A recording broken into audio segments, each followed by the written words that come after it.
hey guys আজি মানে আমি অসমৰ এটা ইতিহাসত জড়িত উল্লেখনীয় ঠাই এটাত যাই আছোঁ যেটো আমাৰ বৰপেটা ডিষ্ট্ৰিক্টৰ পানীগাঁও টোপ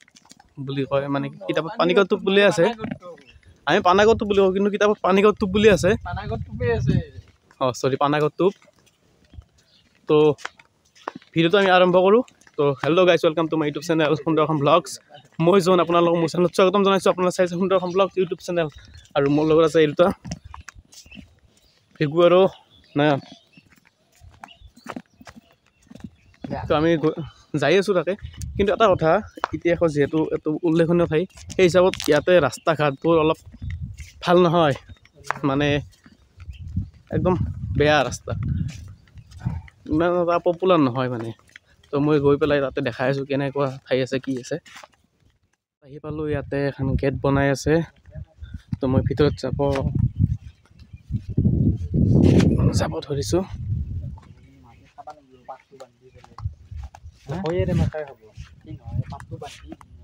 মানে আমাৰ অসমৰ ইতিহাসৰ লগত জড়িত কৃষক বিদ্ৰোহ যেতিয়া হৈছিল ৰাইজ মেল যেতিয়া হৈছিল তেতিয়াৰ মানে উল্লেখনীয় ঠাই আছিল মানে আমাৰ বৰপেটা ডিষ্ট্ৰিক্টৰ লচিমা গাঁৱৰ পানীগাঁও টোপ বুলি কয় পানীগাঁও টোপ নে পানাগাঁও টোপ কমেণ্টত জনাব কি বুলি দিয়া আছে কিতাপত তো চাব ভিডিঅ'টো প্ৰথম আহিয়ে দেখা হ'ব ইয়াতে এডাল বৃহৎ থান আছে মেইন গাছডাল ভাঙি পৰিছে এই ইয়াত আছে বহুত পুৰণি গাছ আছিল নাই এতিয়া অৱস্থা একদম কাটা কুটা গৈ পেলাই এইটো এডাল বেলৰ গছ ইয়াতে হৈছিল ৰাইজ আমাৰ যেতিয়া কৃষক বিদ্ৰোহ হৈছিল মানুহবিলাকক যেতিয়া শাস্তি দিছিল ব্ৰিটিছে তেতিয়া আন্দোলন কৰিছিল তাৰপাছত ইয়াতে মানুহবিলাকক বোলে মই শুনা মতে নাঙলত লগাই পেলাই হাল বোৱা হৈছিল এইবিলাক তেতিয়াৰ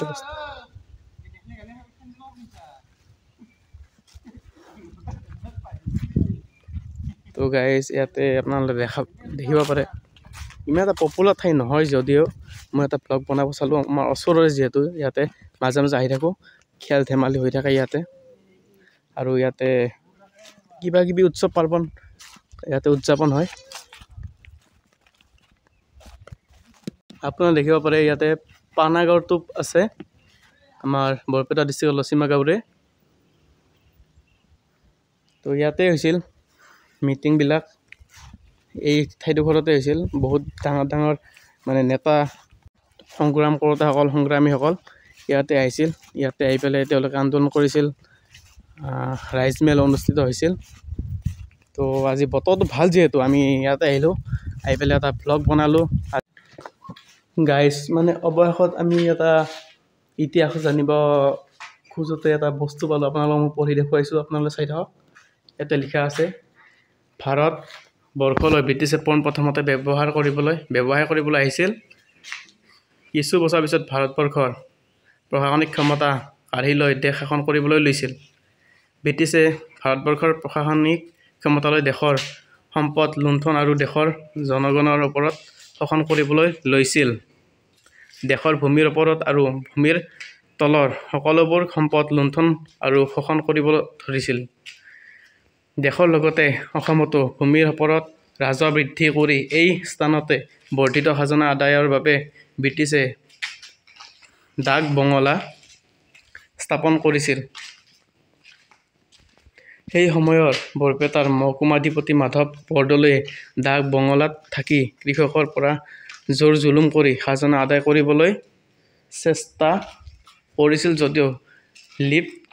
কিটছ মেহনতি শ্ৰমিক কৃষকৰ দুৰ্বাৰ প্ৰতিবাদত মহকুমাধিপতিয়ে পলায়ন কৰে মাধৱ বৰদলৈ পলায়নৰ পিছত সাম্ৰাজ্যবাদী শাসনকাৰী ভক্ত পিপাসু ব্ৰিটিছে লচিমাৰ কামৰূপৰ এজন অতিৰিক্ত সহকাৰী আয়ুক্তক পঠাই যদিও জাতি মাটি ভিত্তিক ভালপোৱা কৃষকগণে চলাই থকা জনগণতান্ত্ৰিক আন্দোলনৰ সময়ত তিষ্ঠিব নোৱাৰি পলায়ন কৰে তো আপোনালোকে গম পালে কেনেকুৱা ধৰণৰ ইয়াতে কি হৈছিল মই পঢ়ি দেখুৱালোঁ তো গাইজ কিবা এটা মই দেখুৱাব চেষ্টা কৰিলোঁ আপোনালোকক যদি কিবা অলপ হ'লেও মানে পালে ভিডিঅ'টোৰ জৰিয়তে শিক্ষা হওক বা